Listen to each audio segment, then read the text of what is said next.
1 Coríntios, capítulo 10, vamos ler os versículos 23 e 24. E depois você volta lá no versículo 1 e aos poucos nós vamos explanar aí. Nos diz assim: todas as coisas são lícitas, mas nem todas convêm.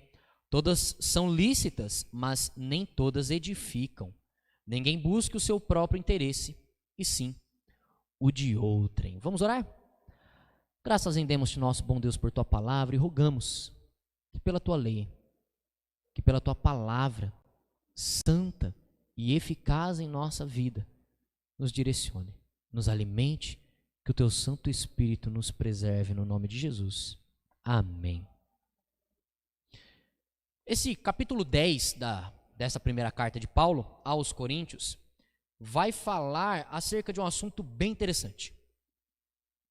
Eu queria que vocês entendessem aqui este capítulo 10 como de fato um resumo e um fechamento daquilo que ele começou a falar lá no capítulo 5, quando ele começa a falar de alguns pecados que aconteciam na igreja, alguns gravíssimos, outros um pouco mais brandos, mas todos pecados que mancham a imagem da igreja, que não glorificam o nome de Deus. E aqui ele fecha com este capítulo 10 de uma maneira maravilhosa. O que ele está falando aqui? Não se façam de escravos. É isso que Paulo está falando aqui. Para a gente meditar um pouquinho, vale a pena a gente lembrar um pouquinho da Lei Áurea. Lembram dela? Quando a princesa Isabel assinou a lei a qual dava liberdade a todos os escravos. Nossa, ela foi pioneira, né? Não. Antes, muitas leis haviam passado já. A lei do ventre livre, já ouviu falar dessa? Todo escravo que tinha um filho, a partir dessa lei, esse filho já nascia livre. E assim haviam outras leis também, acima de tantos anos está liberto. Se ele conseguir comprar a sua liberdade, fica tranquilo. E havia muitas preocupações ali, Todos queriam se livrar da escravidão, mas alguns olhavam pelo lado do prejuízo, por conta agora de uma mão de obra um pouco mais cara. Mas chegou até certo ponto em que a escravatura era mais cara do que a mão de obra. Aí sim foi que a Lei Áurea começou a ser de fato eficaz. Aí que eles falaram, não, é bom a gente abandonar mesmo isso daqui, porque está custando caro manter esses homens vivos aqui. Era mais fácil você contratar uma pessoa para ele vir fazer o serviço e ir embora. Você não precisa da moradia, você não precisa da comida, você só paga pelo dia de serviço, está tudo certo. Era mais simples, era mais tranquilo. E é interessante para a gente parar para pensar sobre a escravidão que acontecia aqui no Brasil, não quero discutir ao redor, é bom nós olharmos a nossa história, saber o que aconteceu em nosso tempo, que inúmeras leis sendo feitas e nem assim os homens a abraçavam e falavam, não, a lei foi feita de fato, vamos libertar a todos. Não, infelizmente não era assim que acontecia. Não é à toa, há pouco tempo atrás, uma mulher foi descoberta por maltratar as suas diaristas. Empregadas trabalhavam com ela tratava com muito desprezo, ela tratava de uma forma escravocata. Difícil a palavra, né? Escravizava as mulheres que trabalhavam com ela. Uma menina caiu do 3º andar, da janela do banheiro, fugindo da mulher que a deixava ali como escrava.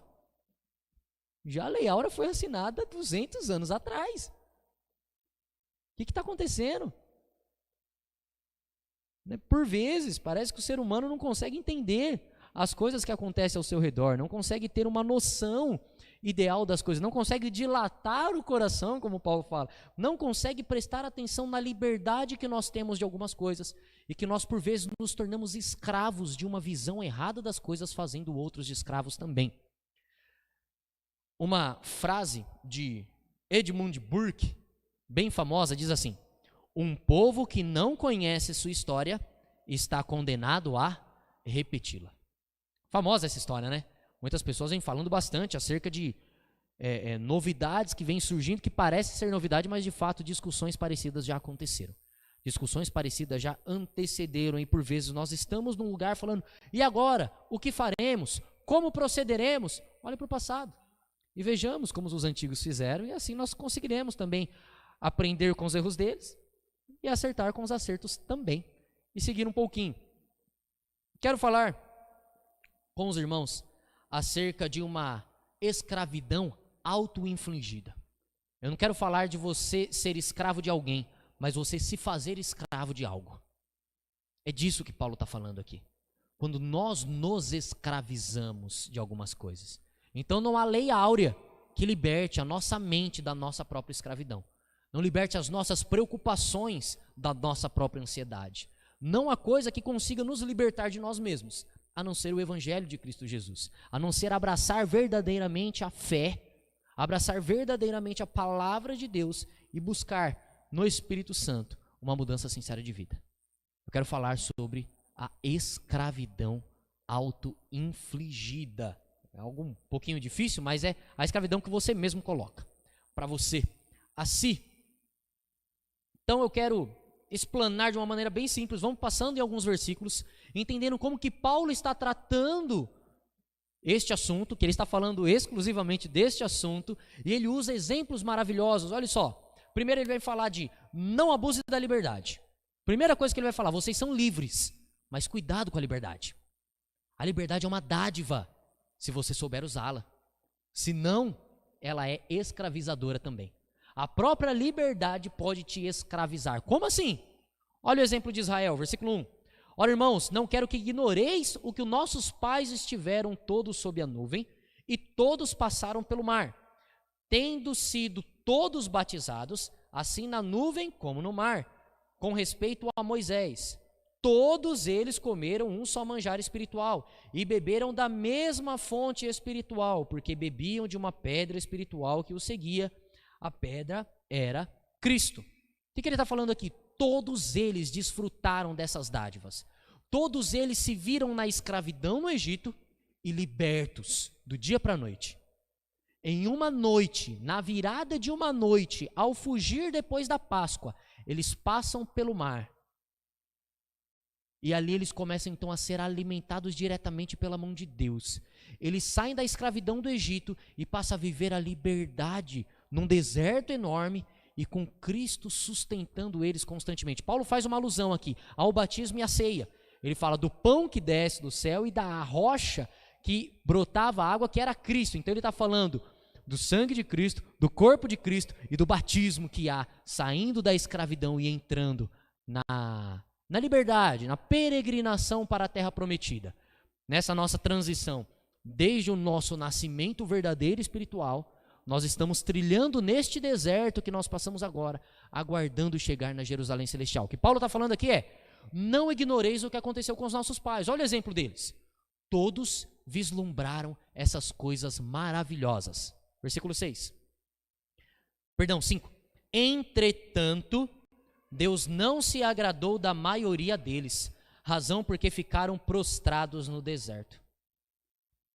Eles foram libertos por Deus, sustentados por Deus, e estavam se prostrando, adorando a outros deuses. Ora, estas coisas se tornaram exemplos para nós, a fim de que não cobicemos as coisas más como eles cobiçaram. Então ele vai deixar claro aqui, eles foram libertos e se escravizaram de novo. Eles vislumbraram toda a liberdade, não tem que mais trabalhar, ficar fazendo tijolos para os egípcios, para que eles construam lá as pirâmides deles. Não sou obrigado a pegar a lenha, a pegar ali o barro, cozinhar tudo, entregar os tijolos com uma produção definida, tendo que fazer aquilo. Agora eles estavam no deserto, morando em tendas, vislumbrando a nuvem durante o dia, a coluna de fogo durante a noite. Logo pela manhã, pegando aquele maná que tinha o gosto de pão de mel, coisa maravilhosa. Quando tinham sede, falava, Moisés, a gente está morrendo de sede, calma aí que tem água aqui com a gente. Tá uma pedra aqui, que sempre brota e nos faz saciar essa sede. Eles estavam vivendo quase que no céu. Imaginem, você não precisar trabalhar, o pão cair do céu. Imagine você andar 40 anos no deserto e não estragar a sua sandália. Aquele Nike que você juntou real por real para conseguir comprar, ele nunca vai gastar. Imagine, a roupa bonitinha que você gosta de usar, que sua mãe toma de você e coloca para lavar, porque senão ela já vai sair andando sozinha.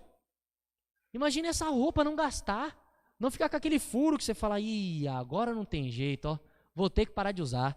Tem mãe que ainda enfia o dedo no buraquinho que a roupa começou a fazer e puxa. Agora você vai parar de usar essa roupa aí.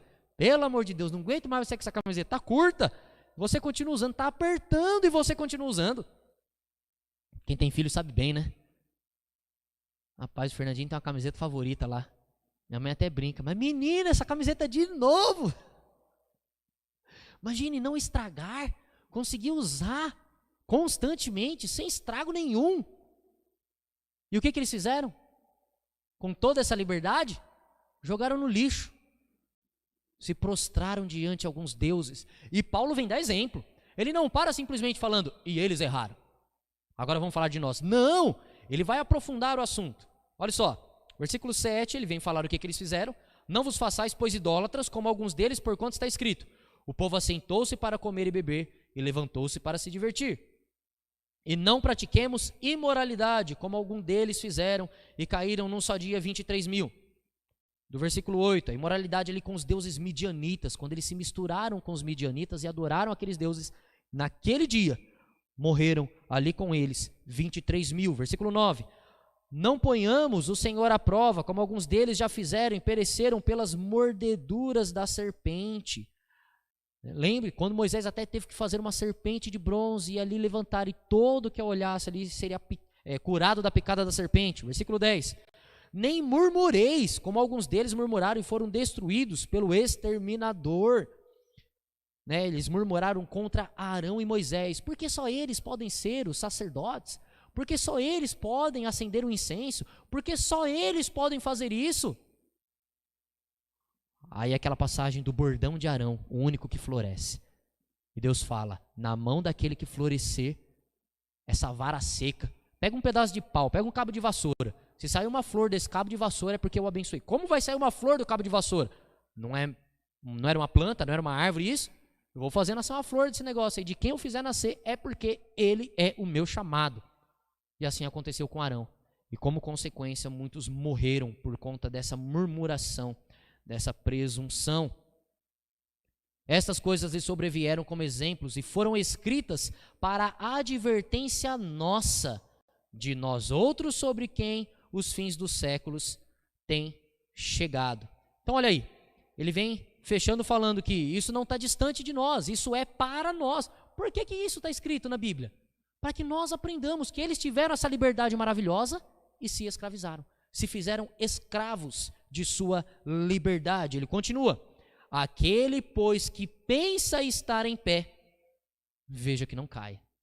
Os israelitas achavam que estavam fazendo tudo perfeito e constantemente se levantaram, não só no deserto, como também na entrada da terra prometida, no tempo dos juízes, também depois no tempo dos reis. Os próprios reis conduziam o povo ao erro. Nós podemos olhar toda a história de Israel e ver que quando Deus os libertava, eles pegavam a liberdade e jogavam no lixo e se faziam escravos de novo.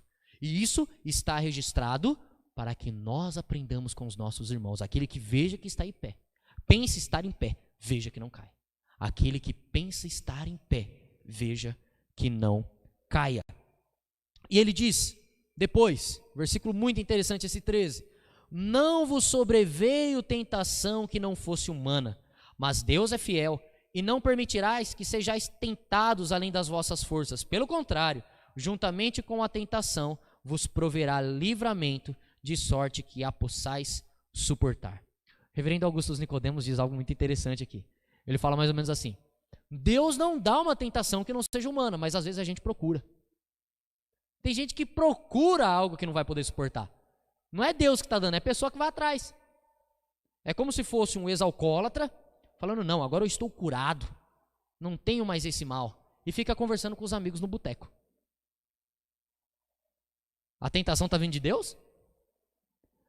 Convivi com um homem, usuário de droga, terrível, era o pior ali do acesso que a gente morava no condomínio lá, terrível, misturava tudo quanto é tipo de droga, dava uma dor de cabeça para dona Vilma que trabalhava lá na portaria, uma dor de cabeça, dona Vilma passava um perrengue com ele lá, difícil, era duro, começou a ir para a igreja, foi numa clínica de recuperação, voltou, ficou tranquilo, eu tinha por volta de uns 15 anos, e a gente montou uma quadrinha de vôlei atrás de um dos prédios, que nem os meninos fizeram campinho ali, mas a gente fez de vôlei, e ficava jogando. Todo dia à tarde a gente jogava um pouco. E a única vez que ele saía de casa, era quando a gente chamava ele para jogar. Ele é uns 15, 20 anos, não, uns 10 a 15 anos mais velho que eu. Ele já com seus 25, 30 anos, a gente com 15 anos jogando vôlei com ele lá. E ele saía, se divertia com a gente e tal, e brincava bastante. Beleza, rapaziada, obrigado por chamar, hein? Valeu, valeu. Bum, voltava para casa dele. Teve um momento que mais alguns começaram a jogar vôlei com a gente. Ele voltou a refazer aquelas amizades que já usava com ele. E depois de um tempo ele começou não mais a só ficar ali dentro, onde nós morávamos. Ele começou a ir para a quadra. E ali na quadra era onde todos usavam. E ele foi uma vez e não, agora eu estou tranquilo, né? Parei de usar, irmãos, não durou tempo nenhum. Em pouco tempo, estava de novo na lama. Em pouco tempo, estava afundado às drogas. Isso se repetiu algumas vezes. Aí ele poderia falar, não, mas não sou eu que procuro. Por que não continuou da casa para a quadrinha, da quadrinha para casa? Para quem ir para fora? Por vezes nós é que procuramos a tentação sobre-humana. Esse é um ponto importante. Às vezes a gente pensa que Deus está mandando, que é Satanás, na verdade, quando é nós que não queremos abandonar esse pecado e continuamos ali, insistindo nele, de maneira que nós não louvamos e adoramos a Deus através disso. Então, Paulo falou aqui para não abusarmos da liberdade. Uma vez livre das drogas, você vai andar com os drogados? Não faça um negócio desse. Não se misture, não tem como, você tem todo um processo para isso. Né? Conhecemos, sabemos bem essa ideia. Então, cuidado, você foi livre para viver uma vida que glorifique e dignifique o nome de Deus, não para se fazer escravo novamente. Esses exemplos do passado nos ensinam bastante. Depois, dos versículos 14 a 22, Paulo vai falar, use bem a sua liberdade. Ele cita os exemplos daqueles que foram livres e se escravizaram, e agora ele fala para nós usarmos bem. Como? Versículo 14. Portanto, meus amados, fugi da idolatria. Por que ele diz isso? Porque muitos aqui da cidade de Corinto eram idólatras. E a idolatria lá não envolvia simplesmente fazer um santinho e se ajoelhar na frente dele. Não envolvia colocar algumas imagens, chamar o nome de alguns deuses e ali se curvar. Envolvia todo um ritual, envolvia derramamento de sangue, bebida de sangue, como eu falei pela manhã na escola dominical, né? Alguns rituais, em nossos dias você tem que beber sangue de animal. Sim, na nossa região aqui mesmo, com certeza tem os que fazem esses tipos de rituais. E é disso que ele está falando, não se curve novamente a esses ídolos. Não busque andar com aqueles que idolatram, porque você vai achar que aqueles negócios vai dar certo e vai querer fazer isso tudo de novo. Né? Fujam da idolatria. Esse fugir é corre. Fique distante, fique bem longe disso. 15, falo como a criteriosos, julgai vós mesmos o que digo. Está falando, pensa bem no que eu estou falando. Se você se envolver, você não vai fazer a mesma coisa? Ah, eu vou. Se você entrar lá no boteco, você não vai beber com os caras? Vou. Então não vai. Se você for se juntar com os caras ali, você não vai voltar naquele vício? Vou. Então sai de lá. Se você andar com aquelas amizades antigas, não vão te conduzir a fazer aquilo que era errado de novo? Vai, então sai de perto deles.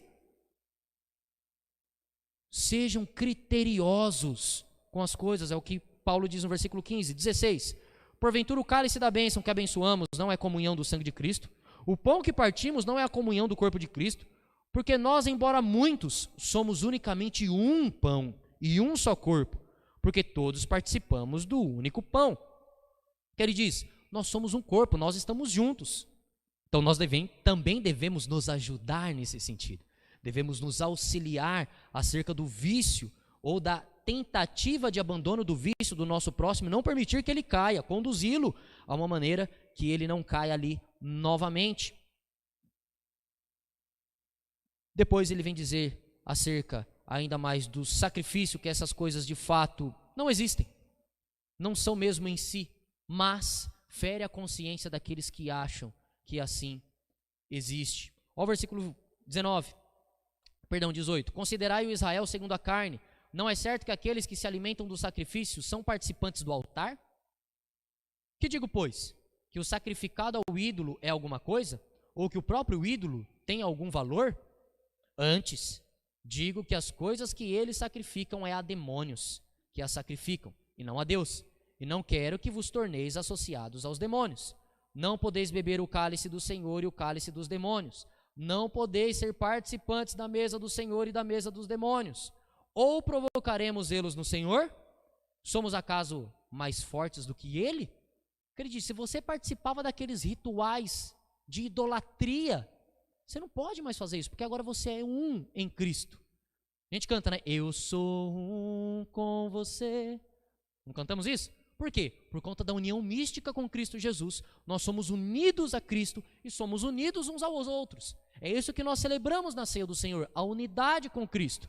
Tomamos o corpo dele para que todos sejamos um único corpo. Como que eu posso fazer o corpo de Cristo Jesus pecar desenfreadamente? É isso que Paulo está falando aqui. Não se associem, porque você está associando o corpo de Cristo aos demônios.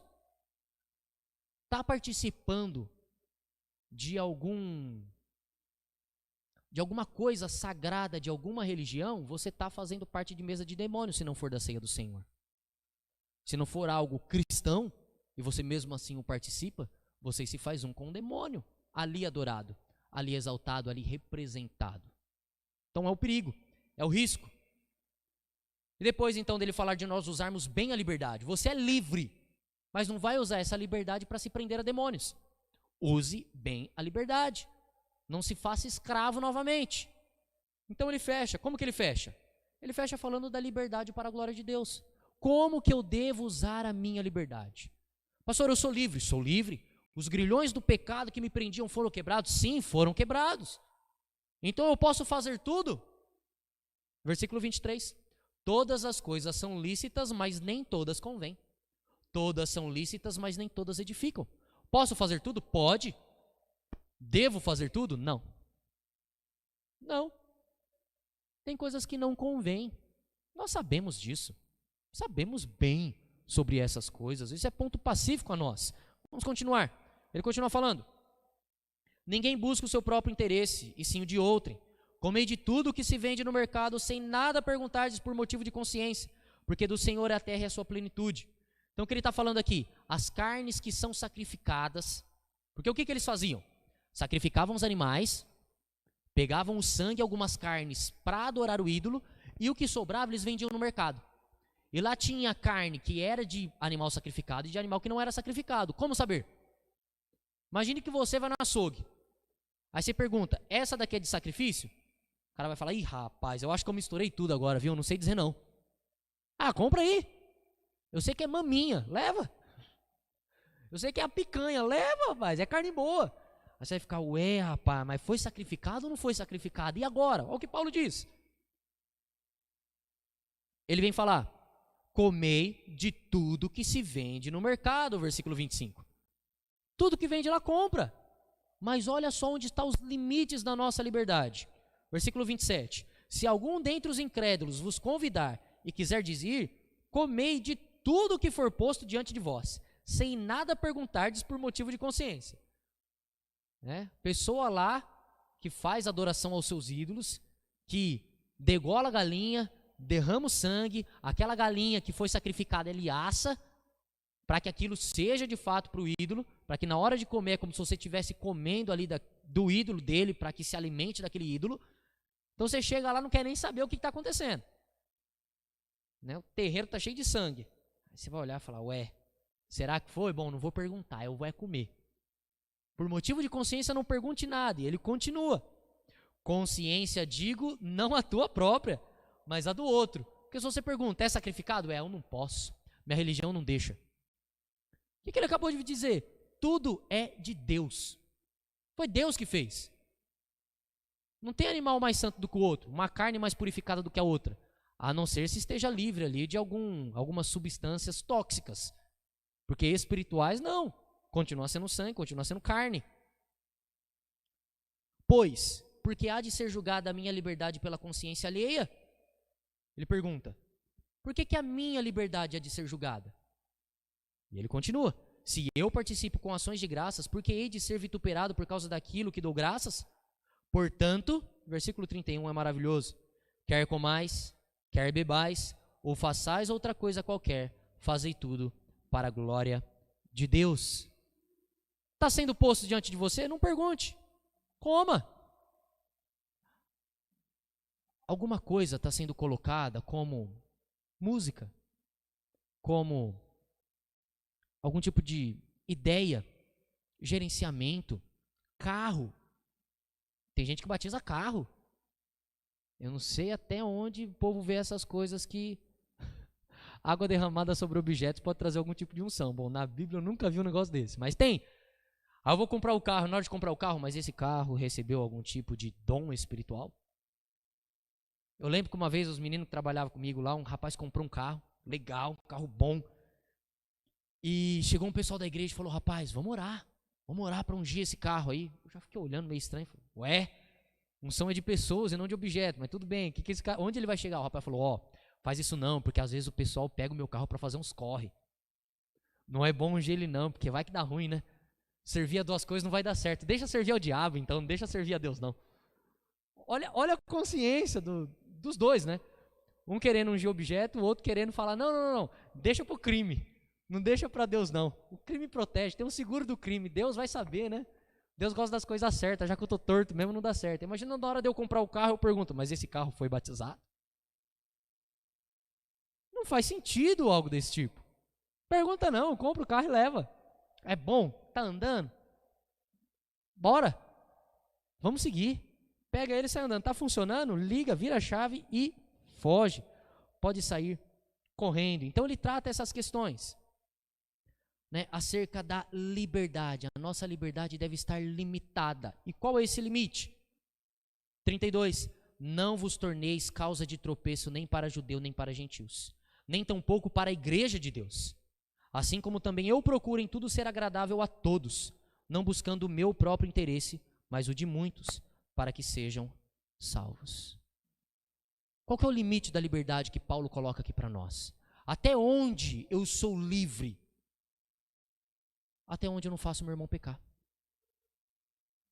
Até onde eu não queime o filme da igreja.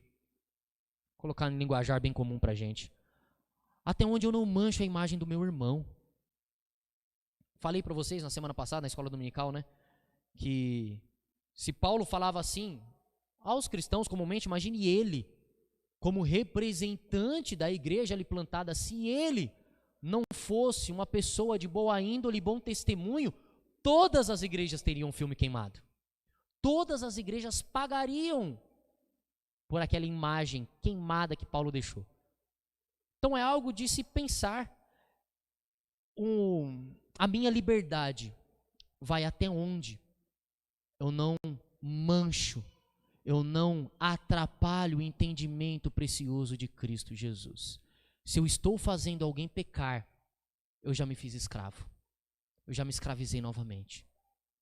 Se eu, aproveitando da minha liberdade, estou voltando aos antigos rudimentos, voltando a uma vida que não honra e glorifica o nome de Deus, já me fiz escravo do pecado novamente.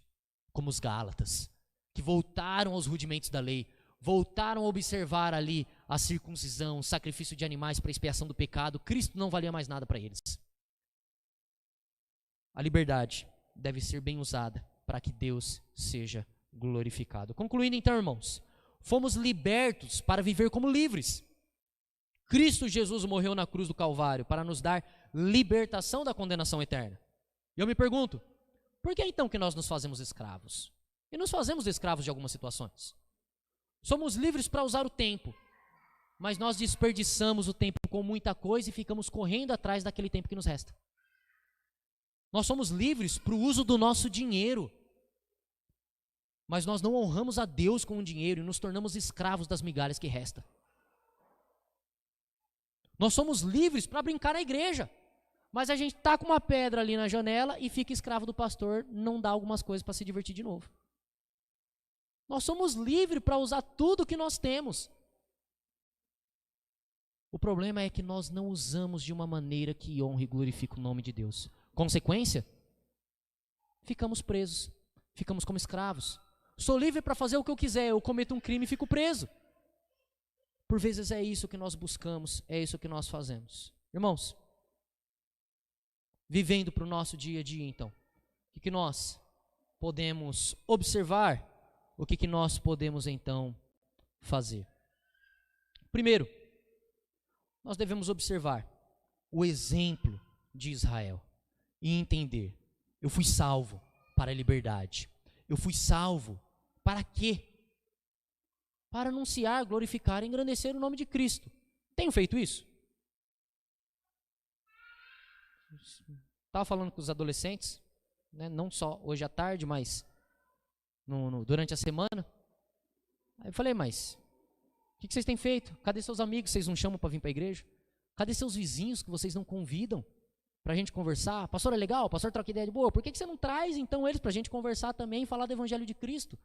Se eu fui salvo para anunciar a salvação, por que eu me calo? Eu estou me fazendo escravo do quê? Do politicamente correto? Do religião não se discute? Isso não é cristão. Isso não é de Deus. O que Deus diz é: pregue a palavra e insista, quer seja oportuno, quer não. Pastor, a igreja não cresce. É porque eu não prego. É porque eu não falo. É porque eu não convido. É porque eu não chamo.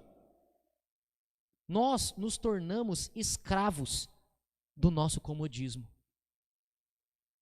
Devemos nos libertar disso, porque Cristo já nos libertou. Falta agora nós largarmos alguns grilhões e viver para a honra e glória do nosso Senhor. Por vezes nós estamos desferindo golpes no ar, tentando atingir de qualquer maneira, como Paulo fala, né? Mas Paulo diz: eu não estou desferindo golpes no ar, mas eu esmurro meu próprio corpo e o reduzo à escravidão. Pastor, acabou de falar um monte de coisa para não ser escravo de novo. Você está falando aí que na 1 Coríntios, Paulo fala que ele está se fazendo escravo. Escravo do próximo, escravo em amor. Lembra Romanos, no capítulo 13? Não fiquei devendo coisa alguma, a não ser o amor. Paulo se faz escravo em amor, para que ninguém seja escandalizado pelas suas atitudes, para que ninguém seja visto, ninguém seja escandalizado por conta de sua vida. Então ele se reduz à escravidão do seu próximo, para que em tudo que as pessoas o vejam, seja para honra e glória do nome de Jesus. Seja os pais em casa, vendo uma boa atitude dos filhos que estão vindo para a igreja. Sejam os filhos em casa, vendo um bom testemunho dos seus pais. Sejam os nossos vizinhos, não ouvindo nós xingando e falando palavrão aos nossos filhos. Seja um bom testemunho em qualquer área da nossa vida. Com o nosso trabalho, na nossa escola, onde quer que nós estejamos nos reduzindo à escravidão de Cristo Jesus e no amor para com o próximo. Porque assim nós estaremos vivendo uma liberdade excelsa. É meio estranho isso. Nos reduzindo à escravidão do amor. E assim nós viveremos a liberdade em Cristo Jesus. Vamos orar? Graças rendemos-te, nosso bom Deus, pela liberdade que o Senhor nos dá. A liberdade do pecado. A liberdade da condenação eterna. A liberdade da morte eterna. A liberdade dos vícios que o Senhor nos proporciona constantemente. E nós te rogamos, não nos permita cair novamente neste erro. Sustenta-nos, ó Pai. Fortaleça-nos, ó Deus. Firma-nos, ó bom Pai, a cada dia mais e mais em Tua palavra. Faz-nos, ó bom Deus, esvaziar-nos de nós mesmos e enchermos-nos de Cristo Jesus, para que o Senhor seja adorado, glorificado e engrandecido em nossa vida, para que Cristo Jesus seja visto e não nós. E que nós estejamos a cada dia mais e mais cantando com a nossa vida que a Tua graça nos basta. Podemos fugir da idolatria, fugir dos nossos vícios, não correr mais atrás daquilo que nos faz perder tempo. Qualquer coisa que não seja a Tua palavra, que não seja a glória ao Teu santo nome. Que nós, ó bom Deus, estejamos vivendo este versículo que Paulo diz: quer comais, quer bebais, ou façais outra coisa qualquer, tudo para a Tua honra, para a Tua glória. No nome de Jesus. Amém.